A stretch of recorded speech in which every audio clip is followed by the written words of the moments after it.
The heavy brass handle of the office door didn't click. It was a fraction of an inch from the frame, a microscopic lapse in judgment that would cost a life or perhaps save a soul. Inside the dimly lit mahogany sanctuary of the Moretti estate, Ellen Ripley-Bourne clutched her burner phone so hard her knuckles turned the color of bone. Her breath hitched, catching on the jagged edges of a secret she had carried like a shard of glass in her throat for 3 years. Outside, the hallway was a tomb of silence, or so she thought. She didn't see the shadow stretching across the Persian rug. She didn't see the silhouette of Dominic Toretto Corleone, the man they called the Iron King of the North, standing perfectly still in the darkness, his hand hovering inches from the door she thought she had closed. "I can't do it, Arthur," Ellen whispered into the receiver, her voice fracturing. "I was sent here to be his ghost. To be the blade that finally settles my father's debt. I've fed you the shipping routes, the safe house codes, the offshore accounts. I've given you everything you need to burn this empire to the ground. But when I looked at him tonight, when I had the vial in my hand over his glass, I couldn't pour it. My father betrayed him and Dominic killed him for it. I came for blood, but all I found was the truth. I'm a traitor to my mission and a ghost to my family. I'm not coming home, Arthur. I never intended to survive this, but I can't kill a man for being what my father forced him to be." She didn't hear the floorboard groan. She didn't feel the shift in the air as the door swung open another inch. She was a dead woman walking, and the man holding the scythe was listening to every heartbeat. Hello to all of you joining us today. It is truly wonderful to have you here in our storytelling circle. Before we dive deeper into this web of shadows and blood, I'd love to know, where in the world are you watching from today? Drop your country or city in the comments below. I love seeing how far these stories travel. I hope you're all doing well and staying safe. If you find yourself gripped by Ellen's impossible choice, please take a moment to subscribe to the channel and hit that notification bell. Your support allows me to keep crafting these deep, emotional journeys for you, and we have so much more of this story to uncover. Have you subscribed yet? If not, join our family now. You won't want to miss what Dominic does next. The silence that followed Ellen's confession was heavier than the city's humid night air. Her heart hammered against her ribs like a trapped bird. She stared at her reflection in the darkened window of the study. A woman who didn't exist, wearing a name that wasn't hers, serving a man she was supposed to loathe. She had spent 1,000 days perfecting the art of the lie, blending into the background of Dominic's cold, calculated world as his most trusted strategist. She was the ice queen of the syndicate, the only one allowed to handle his private ledgers. But tonight the ice had shattered. The weight of her father's execution, the memory of him being dragged into the woods while she watched from the trunk of a car, had been her fuel for years. But the man she found in this house wasn't the monster her father's dying letters had described. Dominic Toretto Corleone was a man of jagged honor, a man who protected the weak in the slums while the legitimate government turned a blind eye. Ellen's eyes blurred with tears as she looked at the heavy gold letter opener on the desk. It would be so easy. A quick slide across the throat. A final act of loyalty to a dead man's memory. "Why can't I hate you?" she gasped to the empty room, unaware that the room wasn't empty at all. Behind her the door creaked. Not a ghost's whisper, but a deliberate, heavy movement. Ellen froze. The phone slipped from her hand, thudding onto the carpet. The line was still open, Arthur's frantic voice a tinny buzz in the distance, but she couldn't hear him. All she could hear was the rhythmic, slow thrum of a predator's breath. She turned slowly, her hand instinctively reaching for the small .22 caliber pistol strapped to her thigh beneath her silk dress. But her fingers stopped mid-air. Dominic stood in the doorway. He wasn't wearing his suit jacket.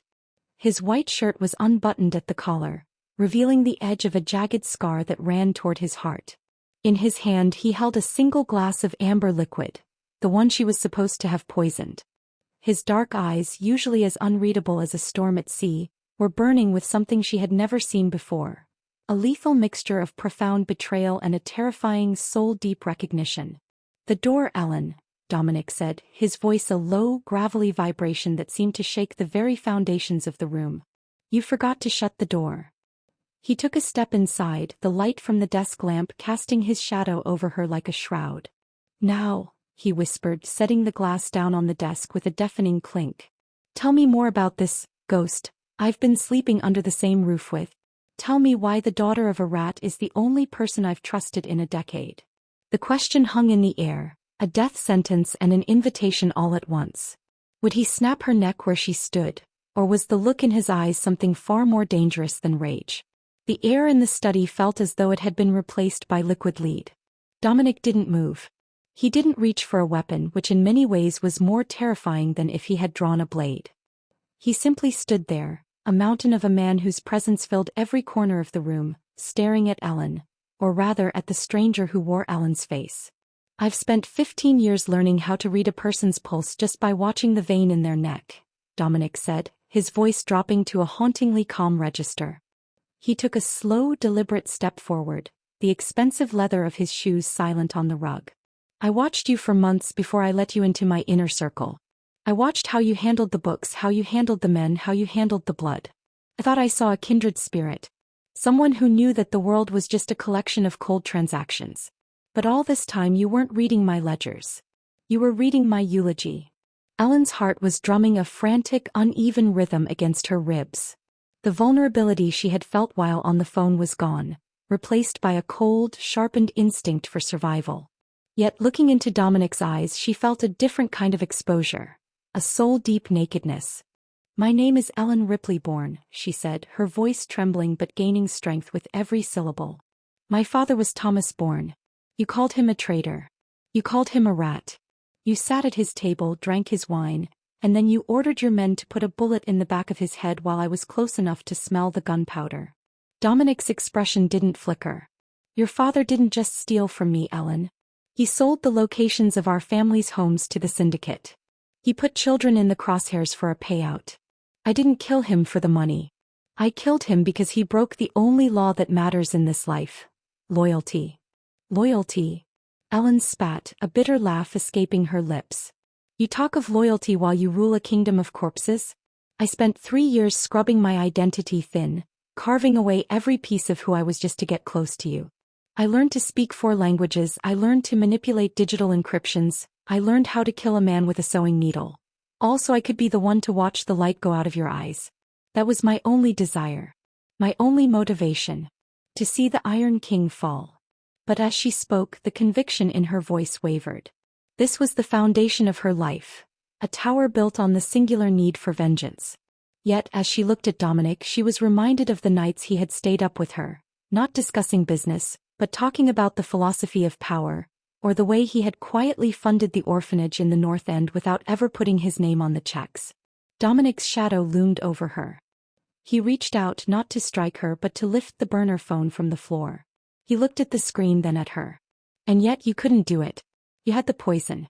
You had the access. Why, Ellen? If the hate is so deep, why is my glass still pure? This was her deepest fear realized. Not that she would die, but that she would have to admit why she had failed. She had begun to see the man beneath the myth. She had seen the way his hands shook slightly when he thought no one was looking, the weight of 1,000 lives resting on his shoulders. She had realized that Dominic wasn't the villain of her story. He was the consequence of her father's sins. Because you're not him, she whispered, her eyes brimming with a heat that wasn't just rage. My father was a coward who hid behind others. You stand in the front. You take the hits. I wanted to kill a monster, Dominic. But I found a man. And God help me, I think I understand you better than I ever understood him. The tension between them was no longer just about the threat of death. It was an electric magnetic pull. They were 2 broken instruments playing the same mournful song. Supporting characters began to flicker in the periphery of the situation. Ellen knew that at any moment, Clarice Starling Hamilton, Dominic's head of security and a woman whose intuition was as sharp as her katana, would be making her rounds. Clarice was a woman of few words and absolute devotion to Dominic. If she found Ellen in this state, there would be no trial, only an execution. Then there was Anton Sugar-Soprano, the volatile underboss who had always suspected Ellen was too refined for their world. Anton had been looking for a reason to dispose of her for months, jealous of the influence she held over the boss. Dominic saw the flicker of fear in her eyes as a heavy footfall echoed in the distance of the hallway. If I turn you over to Anton, Dominic murmured, leaning in so close she could smell the cedarwood and expensive tobacco on his skin, he will make your death a performance that lasts for days. He's been waiting for you to trip, Ellen. He wants to see the Ice Queen melt. He reached out, his large hand cupping the side of her neck. His thumb brushed over her pulse point, feeling the frantic skip of her heart. For a moment the world narrowed down to the space between them. The stakes weren't just her life anymore. They were the secrets she carried. She was an informant, she knew where the bodies were buried. She knew the names of the judges on the take and the routes of the silent ships. She was the greatest threat the Moretti Empire had ever faced. "You're a ghost, Ellen," Dominic whispered, his eyes searching hers for a lie he couldn't find. "But ghosts don't bleed this much. You have intelligence that could destroy everything I've built. My men would demand your head on a silver platter the moment they heard that phone call." "Then take it," Ellen challenged, her chin tilting up in a moment of raw, defiant vulnerability. "Take my head, Dominic. In the cycle. My father betrayed you, I betrayed you. Why stop now?" Dominic's grip on her neck tightened slightly, not to choke but to hold her steady. "Because," he said, his voice dropping to a terrifyingly intimate whisper, "I've spent my whole life surrounded by people who say yes, because they fear me. You're the only person who has looked at me with the intent to kill, and yet, you're the only one who has ever truly seen me." In that moment, the secret she had been hiding from herself was laid bare. She didn't just understand him. She was falling for the man she was supposed to destroy. And as the sound of Clarice's boots grew louder in the hall, the foundation of Ellen's world didn't just crack. It dissolved entirely. Before the door could be pushed open by security, Dominic did something that changed the trajectory of the entire war. He didn't shout for his guards. He didn't throw her to the floor. Instead, he pulled her flush against his chest, his shadow completely swallowing her small frame. "If you want to survive the next 10 minutes, he hissed in her ear, "you will play the only role you have left. You aren't an assassin anymore. You aren't an informant. From this moment on, you are mine. And we are going to lie to the world together." The door creaked open. Clarice Starling Hamilton stood there, her hand on her holster, her eyes scanning the room like a hawk. "Boss? I heard voices. Is everything all right?" Ellen held her breath, her heart slamming against Dominic's chest. The secret was out, the foundation was gone, and now the real game was beginning. The silence in the room after Clarice's entrance was a physical weight, a suffocating blanket of tension that threatened to crush the lungs of everyone present. Dominic didn't flinch. He didn't pull away from Ellen. Instead, he tightened his arm around her waist, pulling her closer into the curve of his body with a possessive authority that sent a jolt of electricity through her spine. "Everything is fine, Clarice," Dominic said, his voice as smooth and cold as polished marble. He didn't look at the head of security. His eyes remained fixed on the darkened window, watching the reflection of the woman he now knew was his greatest enemy. "Ellen was just informing me of a breach in the eastern docks. It seems our friends in the syndicate have been receiving more information than they should." She was distressed by the implications. Clarice Starling Hamilton didn't move. Her eyes, sharp as surgical scalpels, flicked from Dominic's hand on Ellen's waist to the burner phone lying abandoned on the rug. Ellen felt a cold sweat break across her skin. Clarice wasn't just security, she was a bloodhound. She lived for the scent of a lie. "The burner phone, boss?" Clarice asked, her voice a low, dangerous hum. "I didn't know Ellen used unencrypted lines for doc reports." Ellen's mind raced. The decision she made in the next 3 seconds would determine if she died in this study or lived to see the sunrise. She looked up at Dominic, seeing the slight pulse in his jaw. He was giving her a chance, not out of mercy perhaps, but out of a dark curiosity to see if she could survive the fire she had started. "It's not mine," Ellen said, her voice cracking perfectly, playing the role of the shaken strategist. She pulled away from Dominic just enough to look Clarice in the eye, her expression a mask of controlled panic. "I found it in the vent of the counting room this morning. I've been tracing the outgoing pings all day. Dominic, I didn't want to tell you until I was sure. The leak isn't just a low-level soldier. It's coming from the inner circle. The call I just took, it was a man named Arthur. He thinks I'm the contact. He's expecting a drop tonight at the Blackwood Pier." It was a masterful pivot, a lie woven from the threads of her own truth. She was sacrificing her handler, Arthur, to save herself. It was the ultimate betrayal of her original mission, the final severing of her ties to her past. Dominic's eyes darkened. He saw the play. He saw her sacrifice her only lifeline to the outside world just to stay in his orbit. "Is that so?" he murmured, his thumb tracing a slow rhythmic line across her hip. A drop at Blackwood. Tonight. I'll prep the tactical team, Clarice said, her hand moving toward her radio. No, Dominic barked, the command echoing like a gunshot. This stays between the three of us. If the leak is in the inner circle, I don't want a parade. Clarice, you take the perimeter. Ellen and I will handle the contact. The inciting incident had been triggered. The slow-burn Cold War between Ellen's revenge and her reality had just turned into a hot, high-stakes tactical nightmare. By offering up the pier drop, she had forced a confrontation that could only end in blood. As Clarice disappeared into the hallway to coordinate, Dominic spun Ellen around, pinning her against the edge of the heavy mahogany desk. He leaned in, his face inches from hers, the scent of his cologne, bitter orange and cold steel, filling her senses. You're good, he whispered, a dangerous smirk tugging at the corner of his mouth.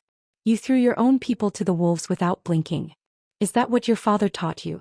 Or is that something you learned from me? I'm doing what I have to do to stay alive, Ellen hissed, her heart hammering so hard she was sure he could feel it through the wood of the desk. You heard the phone call, Dominic. I couldn't kill you. But if you take me to that pier, if you let me face Arthur, you're signing his death warrant. Is that what you want? To see me murder the only people who ever cared about me? I want to see who you really are when the mask is off, Dominic replied. He reached down and slid the .22 caliber pistol from her thigh holster with a practiced, fluid motion. He checked the chamber, then tucked it into the small of his own back. You came here to be a ghost, Ellen. Tonight you're going to be my shadow. If you've lied to me about the drop, if this is a trap, I'll kill you before the first bullet hits the car. Do you understand? I understand, she whispered. But the night had more twists in store. As they moved toward the garage, the heavy armored SUV idling in the shadows, a figure stepped out from the darkness of the stone pillars. It was Anton Sugar Soprano. He was tossing a silver coin in the air, catching it with a rhythmic thwack against his palm.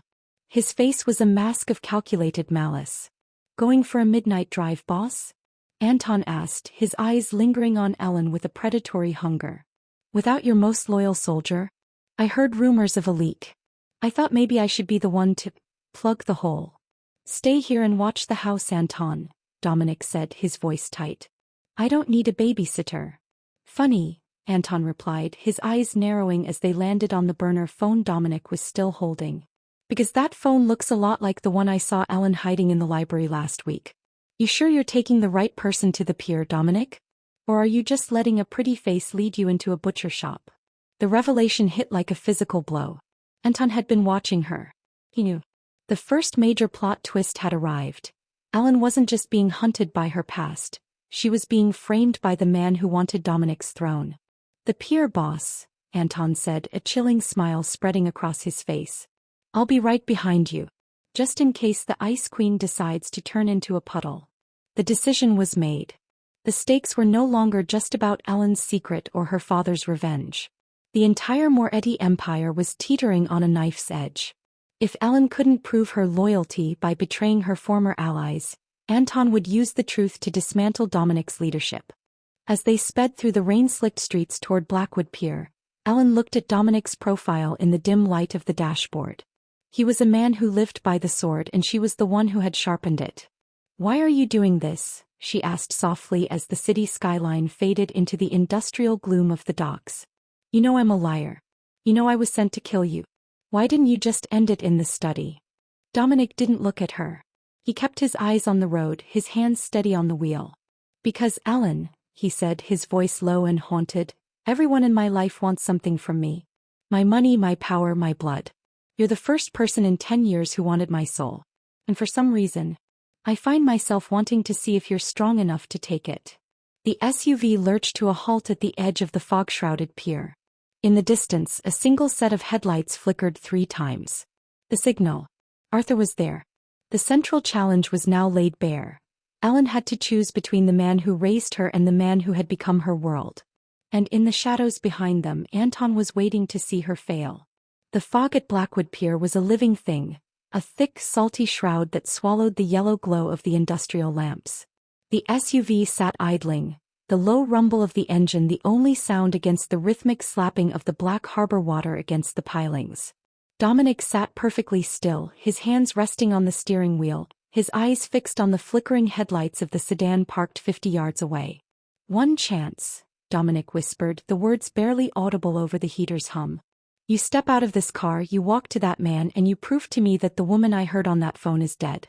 If you signal him, if you even flinch toward a hidden blade, I will paint this pier with your secrets." Ellen felt a coldness in her marrow that had nothing to do with the night air. This was the rising tension of a life built on shifting sands. She stepped out of the vehicle, her heels clicking like a countdown on the wet concrete. Every shadow seemed to hold a threat. She knew Clarice was out there, somewhere in the rafters of the abandoned shipping crates, her rifle aimed at the back of Ellen's head. And she knew Anton was lingering in the dark, waiting for the moment the Ice Queen shattered. As she approached the sedan, the driver's side door opened. Arthur Dent Miller, her handler and the closest thing she had to a father figure since the execution, stepped out. His face was etched with worry, his trench coat damp with mist. "Ellen," he hissed, his voice frantic. "What are you doing? You missed the check-in. The syndicate is screaming for blood. They think you've turned. We have to get you out of here now." "I can't go, Arthur," Ellen said, her voice a hollow shell. She was aware of Dominic watching from the SUV, aware of the invisible crosshairs on her neck. "The mission is compromised. He knows." Arthur's eyes widened, a flicker of genuine terror crossing his face. "If he knows, why are you still breathing? Ellen, listen to me. I have a boat waiting under the bridge. We can disappear. We have enough on the Moretti accounts to live a dozen lives." This was the obstacle she hadn't anticipated, the temptation of a clean slate. But as she looked back at the silhouette of Dominic in the SUV, she realized a devastating truth. She didn't want a clean slate if he wasn't in the picture. The romantic tension that had been a slow-growing ember in the study was now a roaring fire in her chest. She had found a strange, dark home in the shadow of the Iron King. "I'm not leaving, Arthur," she said, her voice hardening. "And I'm not giving you anything else. Go. Tell them I'm dead. Tell them I failed." "I can't do that," Arthur whispered, and for the first time Ellen saw the glint of steel in his hand. "The syndicate doesn't accept failure, Ellen. And they don't leave loose ends. If you won't kill him and you won't come with me, then you're just another body in the bay." The betrayal stung worse than the cold. Arthur, the man who had promised to help her avenge her father, was ready to discard her the moment she became an inconvenience.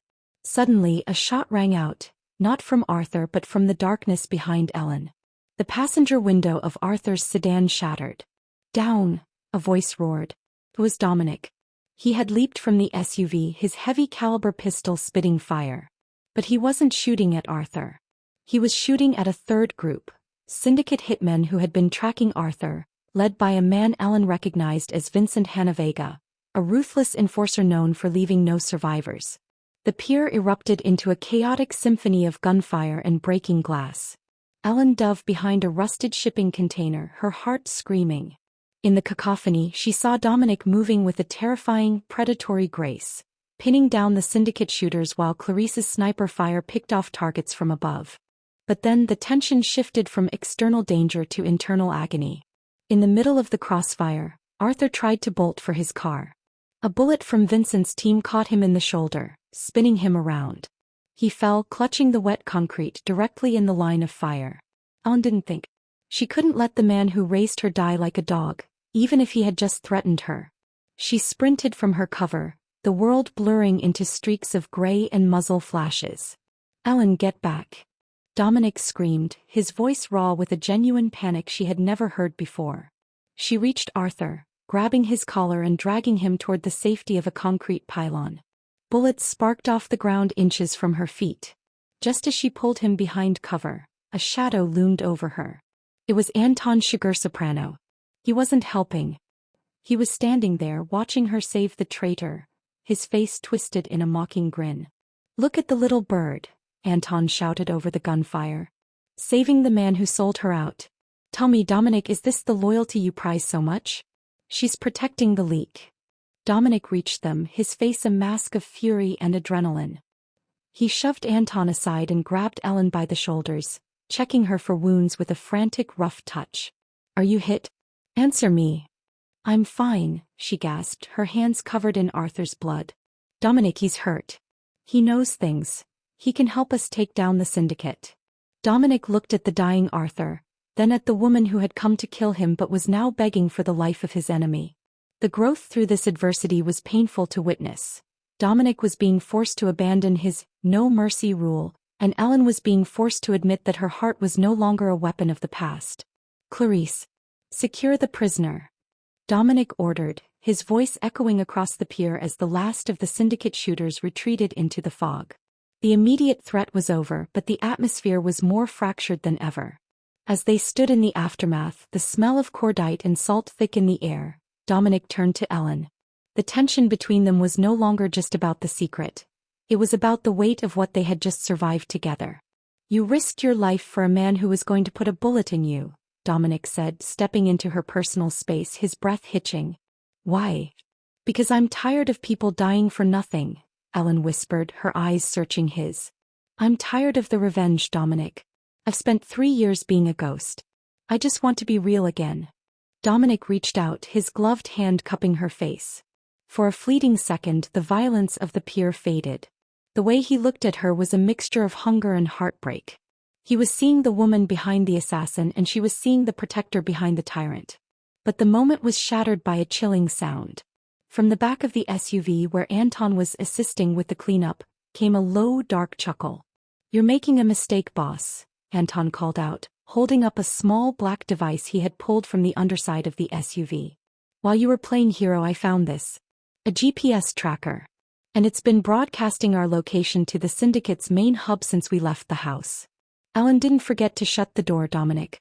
She left the breadcrumbs for the whole forest to follow. The red herring was planted. The doubt surged back into Dominic's eyes like a tide of ink. He looked at the tracker, then back at Ellen, his grip on her face turning from a caress to a restraint. Did you? He hissed. No. Dominic, I've never seen that. Save it, he growled, the iron mask slamming back down. We're going back. And this time the door stays locked. As they drove back in a silence more violent than the gunfight, Ellen realized the trap was far deeper than she imagined. Someone was playing them both, and the tension was about to reach a game-changing revelation. The return to the Moretti estate was not a homecoming. It was a funeral procession. The iron gates groaned shut behind them like the teeth of a trap. Inside the reinforced walls of the mansion, the air felt thin, vibrating with the silent rage of a man who had allowed himself to feel something only to have it weaponized against him. Dominic didn't take Ellen to the study. He took her to the vault, a soundproofed room beneath the wine cellar where the walls were cold limestone and the only light came from flickering industrial strips. He threw the GPS tracker onto a metal table, where it skittered and hissed with a tiny blinking red light. Explain it, Dominic commanded. He stood in the shadows, his silhouette looming like an ancient, vengeful god. Explain why my most trusted strategist, the woman I almost bled for tonight, has been leading the syndicate directly to my throat. Ellen stood in the center of the room, her silk dress torn and stained with Arthur's blood and the salt of the pier. He looked at the tracker, then at Dominic. Her mind was a whirlwind of calculations, but her heart was a lead weight. I didn't plant it, Dominic. If I wanted you dead, I wouldn't have saved you at the pier. I wouldn't have warned you about the leak. This is a setup. Someone is trying to finish what I couldn't. Or someone is playing a longer game, a voice drawled from the doorway. Anton Sugarsoprano stepped into the room, flanked by 2 of his personal enforcers. He held a tablet in his hand, the screen glowing with lines of scrolling code. I've been doing some digital archaeology, boss. I traced the signal from this tracker. It wasn't just sending our location to the syndicate. It was sending encrypted files from your private server. Files regarding the Phoenix Project. Dominic froze. The Phoenix Project was his greatest secret. A plan to dismantle the corrupt political infrastructure of the city and move the Moretti assets into legitimate, clean ventures. It was his exit strategy, his path to redemption. If the syndicate had those files, they didn't just have his location. They had his soul. And guess whose biometric signature was used to authorize the transfer? Anton asked, his smile widening into something truly ghoulish. He turned the tablet around. Ellen stared at the screen. There, in high-definition digital clarity, was her own thumbprint, time-stamped 48 hours ago. The revelation hit like a physical blow to the solar plexus. Everything Ellen believed about her own survival, her own mission, shifted. She looked at her hand, trembling. I didn't do this. I was in the library 48 hours ago, but I never touched the server. Dominic stepped out of the shadows, and for the first time, Ellen saw true, unadulterated heartbreak in his eyes. It was worse than rage. It was the look of a man who had finally let his guard down only to find the blade already buried in his chest.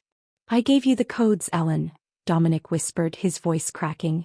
I gave you the keys to my life because I thought you were the only one who didn't want to destroy it. I thought your father's debt was settled by your honesty. But you're not a ghost. You're a parasite. Dominic, listen to me. Ellen cried, taking a step toward him. Look at the timestamp. I was with you in the garden at that exact time. We were talking about the future. I couldn't have been at the server. Dominic paused. The memory flickered in his eyes. The quiet moment by the fountain where he had almost kissed her, where he had felt for a split second that he could finally stop fighting. The logs can be spoofed, Anton interrupted smoothly, his voice a poisonous honey. But the hardware doesn't lie.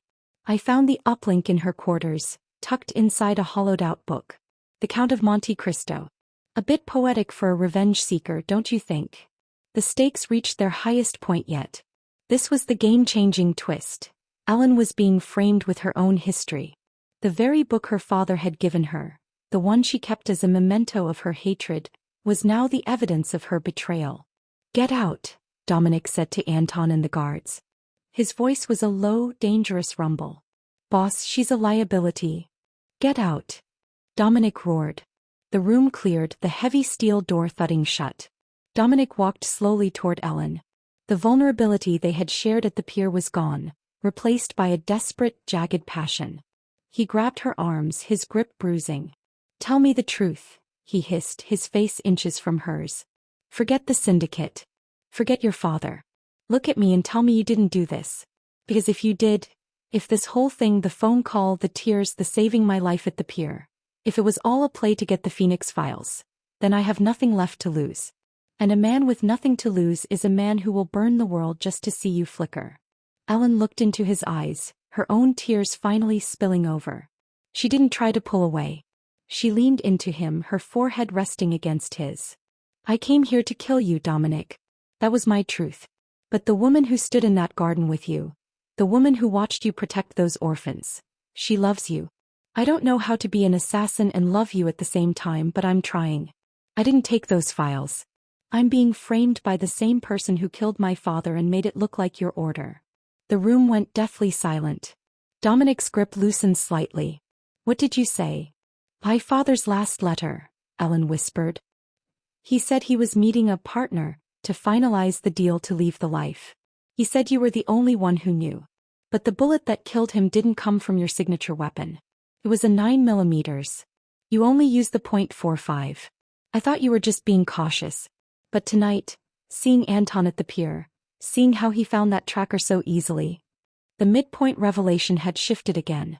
It wasn't just about Ellen's betrayal. It was about a deeper rot within the Moretti family.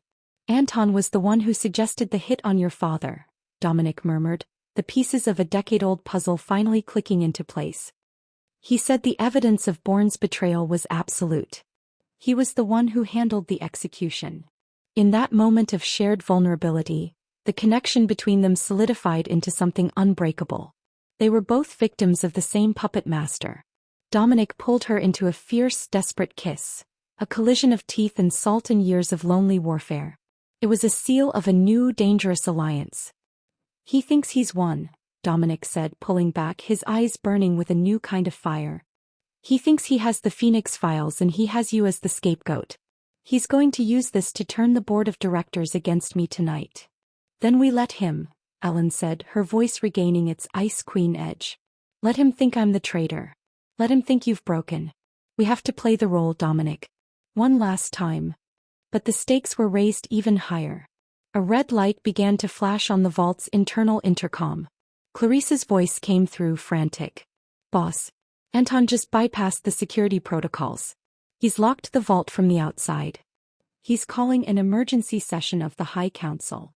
He's telling them you've been compromised by the informant and he's initiating a clean sweep protocol. The realization hit them both. Anton wasn't just framing Ellen.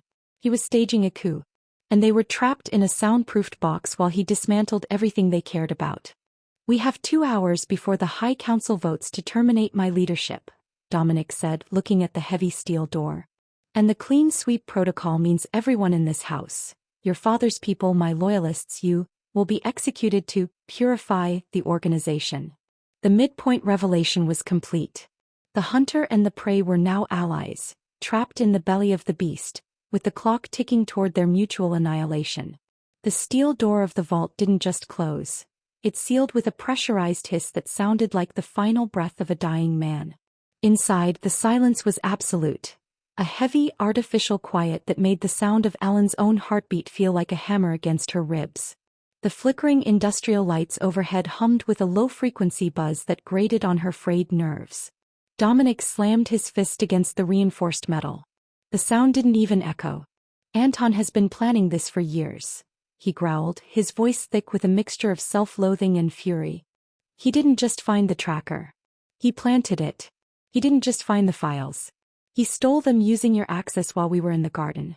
He's used the only thing I ever valued, my trust in you, to bury me." Ellen sank onto the cold stone floor, the weight of the night finally crushing her. The Ice Queen was gone, replaced by a woman who had lost her past, her mission, and now, potentially, her future. "He killed my father, Dominic. He used my father to lure you into a war, and then he used me to end it. We're not just trapped in a room. We're trapped in his masterpiece." This was the breaking point. Every move Ellen had made since she was 19 years old had led to this basement. She had lived for revenge, only to find that her revenge was a tool for a much more sinister man.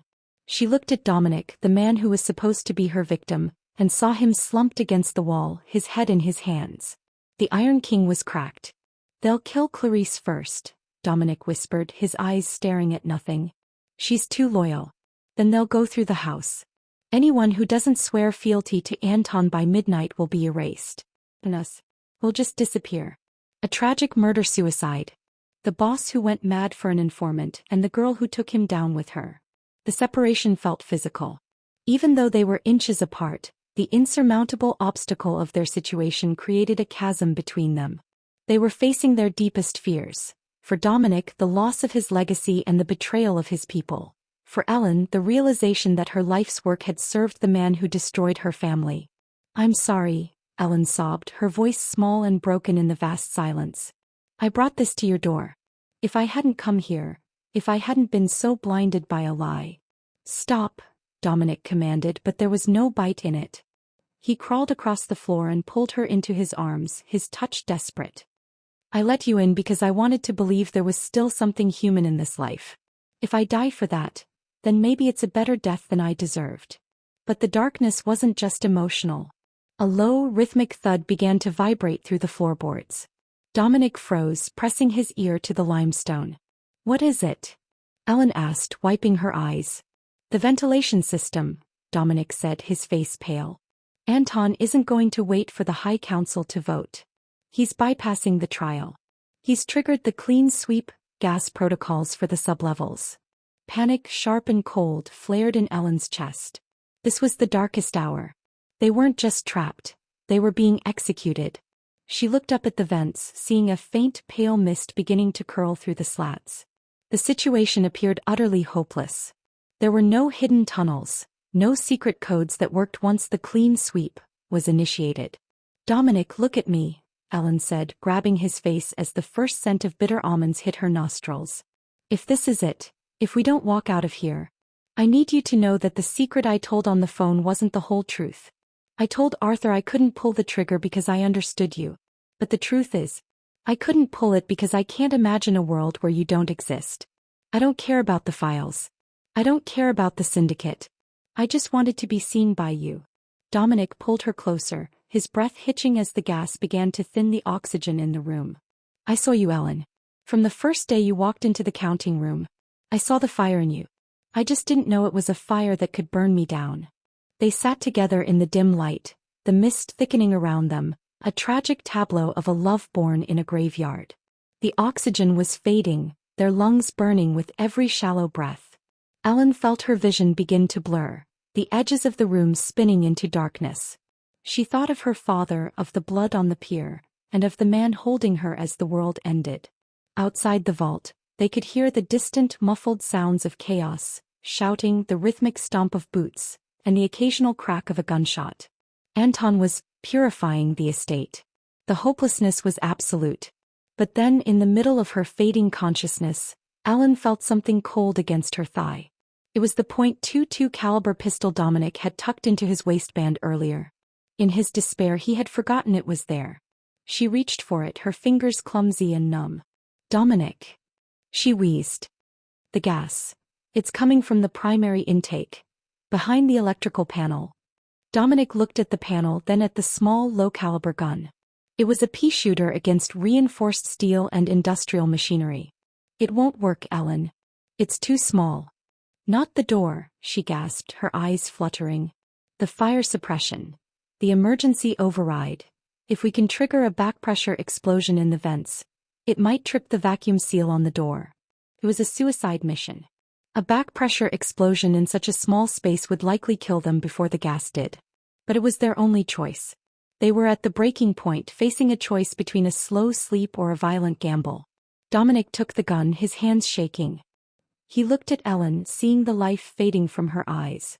He had spent his life as a king, but in this moment he was just a man trying to save the woman he loved. "Close your eyes," he whispered.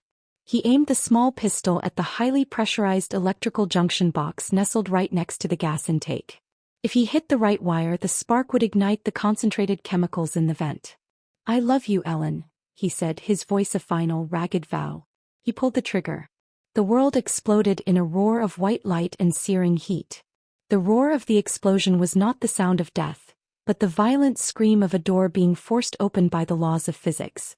The back pressure from the ignited gas slammed into the vault's vacuum seal, the internal pressure differential causing the heavy steel bolts to shear with a sound like a dozen bone-deep cracks. Smoke, thick and acrid, swirled through the room. Dominic lunged through the haze, his lungs burning, his vision swimming in shades of red and gray. He found Ellen slumped against the wall, her face pale, but her chest was still moving, small, ragged hitches of life.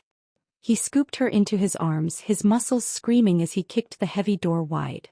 The hallway was a war zone. The clean sweep protocol had turned the estate into a labyrinth of shadows and executioners. But as they stumbled into the corridor, a figure emerged from the smoke, a silhouette wielding a tactical rifle with terrifying precision. It was Clarice Starling Hamilton. Her tactical vest was shredded, and a streak of blood ran down her temple, but her eyes were like frozen steel. "Boss," she rasped, her voice a jagged edge. "I thought you were gone. Anton's shooters are everywhere. He's already in the boardroom with the High Council. He's showing them the evidence of your treason." Dominic set Ellen down, supporting her weight against his shoulder. The explosion hadn't just opened the door, it had cleared the fog from his mind. The despair was gone, replaced by a cold, surgical clarity. "How many loyalists do we have left, Clarice?"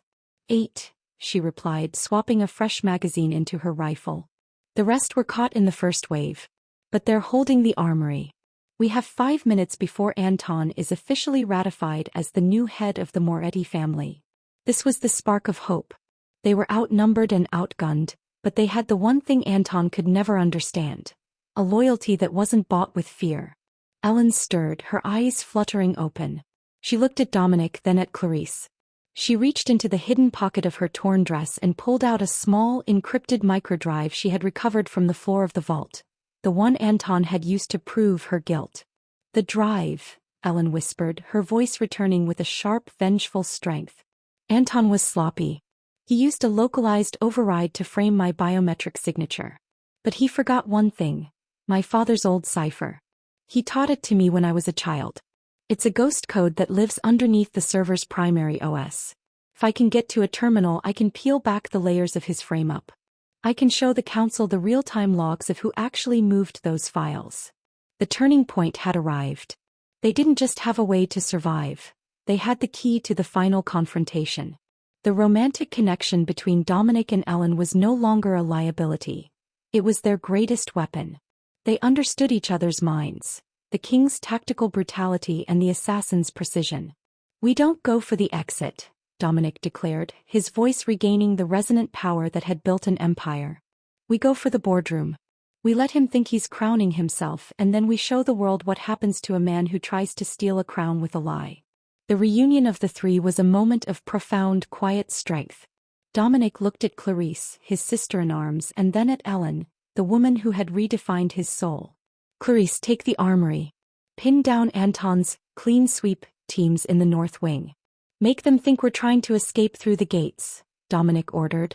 And you, boss? Clarice asked. Dominic looked at Ellen. He reached out and took her hand, his fingers interlacing with hers. We're going to walk through the front door. I want him to see us coming. As they moved through the darkened estate, the realization of their inner strength began to manifest. Ellen felt the fear that had dictated her life for 3 years dissolve. She wasn't her father's daughter anymore, and she wasn't Dominic's pet. She was the woman who was going to burn down a liar. They reached the grand staircase leading to the High Council's chambers. In the distance they could hear Anton's voice, booming with a false sense of gravitas, spinning the tale of how he had saved the family from Dominic's weakness. He thinks he's the hero of this story, Ellen whispered, checking the slide on the pistol Clarice had handed her. He forgot the most important rule of the game, Dominic replied, his eyes locked on the heavy oak doors at the top of the stairs. Never leave a ghost behind. With a nod to each other, a silent vow of love and war, they began the final climb. The courage flowing between them was electric. They were no longer two people broken by a secret. They were a single force of justice. As they reached the doors, Dominic placed his hand on the handle. He looked at Ellen one last time, a small, genuine smile touching his lips, the first one she had ever seen. Ready to shut the door on him, Ellen? Let's finish it, she said. Dominic kicked the doors open. The heavy oak doors didn't just open. They slammed against the marble walls with the force of a thunderclap, echoing through the vaulted ceiling of the High Council chamber. The room, a circular arena of power where the city's most dangerous men sat in judgment, fell into a deafening, paralyzed silence. At the center of the room stood Anton Sugar-Soprano, holding the Moretti signet ring, the symbol of absolute authority, just inches from his finger. Surrounding him were the 12 elders of the council, their faces etched with shock.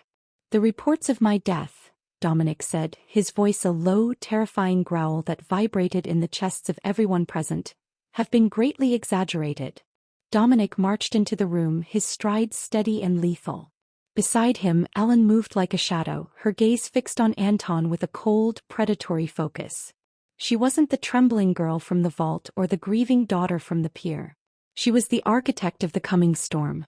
Dominic, one of the elders gasped, his hand trembling on the table. Anton said he showed us the logs. He said you were compromised by the Born girl. He said you were handing over the Phoenix files to the syndicate. He showed you a mirror and told you it was a window, Ellen shouted, her voice cutting through the murmurs of the council like a blade. She stepped forward, holding up the microdrive. Anton didn't save the Phoenix files. He stole them.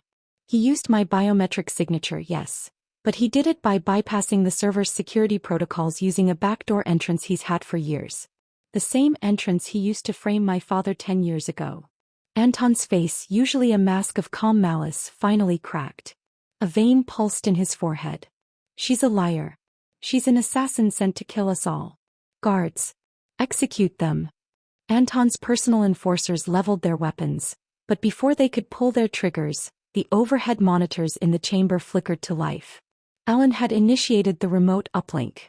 Suddenly, the room was filled not with logs or data but with audio. It was a recording from the GPS tracker Anton had planted, the one he thought he had deactivated. But Ellen had used her father's ghost code to turn the device into a live microphone hours ago. The council will believe whatever I tell them, Anton's voice boomed through the speakers, recorded just minutes after the explosion in the vault. Once Dominic is ash and the girl is blamed, the Phoenix assets will be diverted to my private accounts in the Caymans. Let the syndicate have the shipping routes. I want the liquid gold. And make sure Bourne's daughter is recognizable. I want her to look like the traitor she was meant to be. The silence that followed was absolute.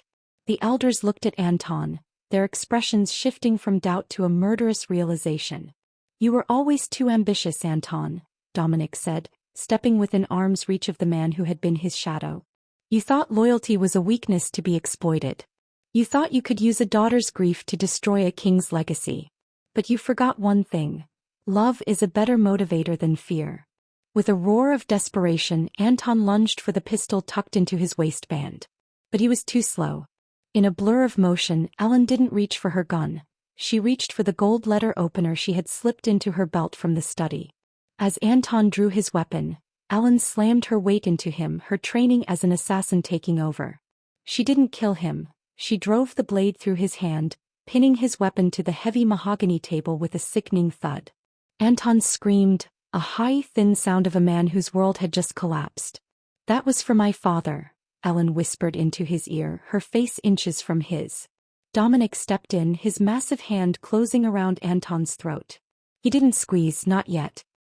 He looked into the eyes of the man who had betrayed him, and for the first time in his life, Dominic felt no rage. He only felt pity. "You wanted to be me, Anton," Dominic said softly. "But you never understood the price. You don't lead because you're the strongest. You lead because you're the one willing to bleed for the people behind you." The council chamber erupted into movement. Clarice Starling Hamilton burst through the side doors with the loyalist guards, disarming Anton's confused enforcers. The coup was over. The clean sweep had been turned on its creator. But there was one final twist. As the guards moved to haul Anton away, he let out a jagged, bloody laugh. "You think you won, Dominic? You think the Phoenix files are safe? I've already sent the final encryption key to the syndicate's mainframe. In 60 seconds, every asset you own, every safe house, every name of every judge you've ever paid, it all goes public. If I can't have the kingdom, I'll burn the crown while you're wearing it." The monitors began a countdown. 55, 54. The elders panicked, shouting and scrambling for the exits. This was the most surprising twist. The total destruction of the Moretti Empire was moments away. "Ellen." Dominic looked at her, his eyes asking the impossible. Ellen dived for the terminal on the main dais.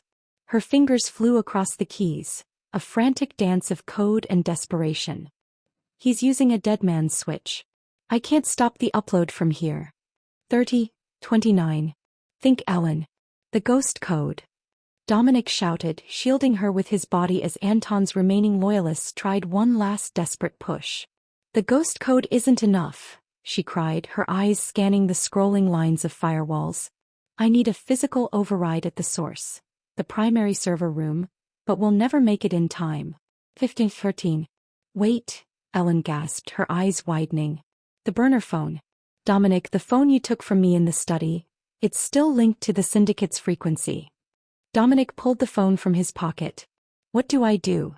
"Upload the virus I planted in the Phoenix files. If we can't stop the data, we poison it." With 5 seconds left, Dominic jammed the phone into the terminal's port. Ellen hit enter with a force that nearly broke the key. 030201. The screen turned a blinding electric blue. For a heartbeat, the room was silent. Then a single line of text appeared on the massive monitors. "Data corrupted. Source encryption. Born identity." The syndicate didn't get the files. They got a digital ghost that would hunt their own servers for years to come. Ellen had saved the Empire by destroying the very thing she had been sent to steal. The triumph was overwhelming. The relief in the room was palpable as the elders sank back into their chairs. Justice had been served not by a bullet but by the truth. Dominic turned to Ellen. Amidst the chaos of the guards and the shouting council, he reached out and pulled her to him. He didn't care about the elders watching. He didn't care about the blood on his shirt. He kissed her with the ferocity of a man who had just been given his life back. "You did it," he whispered against her lips. "You saved us." "No," she said, looking at him with eyes that finally held no secrets. "We saved each other." The sun began to bleed over the horizon, painting the city skyline in shades of bruised purple and gold. The air at the Moretti estate was no longer thick with the scent of gunpowder and ozone. Instead, a cool, cleansing breeze swept through the shattered windows of the Grand Library. The war was over, but the reconstruction of the soul was just beginning. In the aftermath of the night's violence, the High Council had made an unprecedented decision.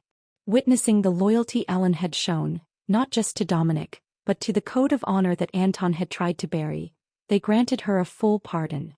She was no longer a ghost to be hunted. She was recognized as the architect of their survival. Dominic stood on the balcony overlooking the sprawling gardens where, only days ago, he had walked with a woman he thought was a stranger. He was no longer just the Iron King. The weight of the crown had shifted. With the Phoenix files poisoned to the outside world but preserved in his own vault, he began the process of transitioning the family's influence into the light. The legitimate businesses, the shipping lanes, the tech hubs, the orphanages, became the new pillars of the Moretti name. A soft footfall sounded behind him. He didn't need to turn to know who it was. The rhythm of her heart was a song he had memorized in the dark. Ellen Ripleyborn stepped beside him, wearing a simple white dress that caught the morning light. The Ice Queen mask had melted away, leaving behind a woman whose eyes were clear and filled with a quiet, hard-won peace. "The council has finished the audit," she said softly, leaning her elbows on the stone railing. "Anton's accounts have been seized. Every dime he stole from the Bourne estate is being returned to the families he hurt. My father's name, it's being cleared, Dominic. He's being listed in the records as a man who tried to leave, not a man who betrayed." Dominic turned to her, his hand reaching out to tuck a stray lock of hair behind her ear. "It's the least he deserved. And you, Ellen? What does the daughter of Thomas Bourne want now that the ghosts are gone?" Ellen looked out at the city, the place she had once wanted to burn down. "I spent so long looking for a way to end a story," she whispered. "I never thought about how to start a new one. For the first time in my life, I don't have a mission. I don't have a target." "You have a home," Dominic said, his voice thick with a tenderness he had once thought was a weakness. "And you have me. If you'll have me." The fulfillment of their journey was not in the power they held, but in the vulnerability they shared. They had both been raised in a world of shadows, taught that love was a liability and trust was a death sentence. Together they had proven the world wrong. Down in the courtyard, Clarice Starling Hamilton was overseeing the repairs, her posture relaxed for the first time in years. She looked up at the balcony and offered a sharp, respectful nod, a silent acknowledgement of the new era. Even the air in the house felt lighter, the clean sweep, having purged not just the traitors, but the atmosphere of constant fear. Dominic pulled a small velvet box from his pocket. He didn't kneel, they had spent enough time on their knees in the vault. He simply held it open. Inside was a ring not of Mafia gold or signet carvings, but a simple, brilliant sapphire, the color of the ocean at Blackwood Pier when the fog finally lifted. "I can't promise you a quiet life, Ellen," Dominic said, his eyes searching hers. "There will always be shadows. But I can promise you that the door will never be shut between us again. No more secrets. No more ghosts." Tears of joy, real and unburdened, tracked down Ellen's cheeks. She took the ring, her hand steady. "I've spent 3 years trying to kill you, Dominic Toretto Corleone. I think I'd like to spend the rest of my life making it up to you."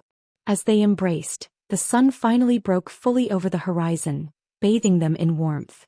The cycle of revenge that had started with a betrayal 10 years ago had finally been broken by a choice made in a darkened study. The woman who forgot to shut the door hadn't brought about an end, she had invited in the light.